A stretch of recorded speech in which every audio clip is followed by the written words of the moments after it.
3, 4, go! Go!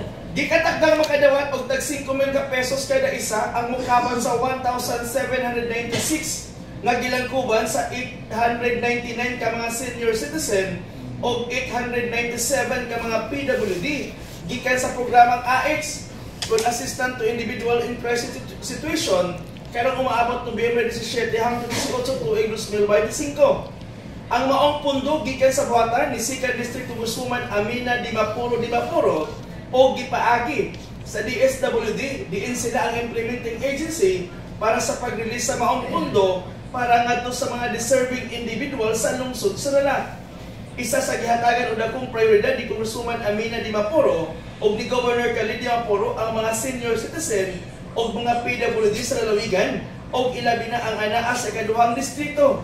Dako ang pagpasalamat nila Mayor Tata o Vice Mayor Bubong Yap sa lungsod sa Lala ngadto na Governor Khalid o 1st District Congresswoman Angging o 2nd District Congresswoman Amina sa ilang kanunay nga paghatag o dakong pagtagad sa lungsod sa Lala o ang ilang kanunay nga paghatag o suporta ilabi na sa mga financial assistance ngadto sa mga senior o PWD ingon man sa mga mag-umas sa nasangpit nga lungsod. Alang sa Kasayuran Balita, Mike Navarro reporting.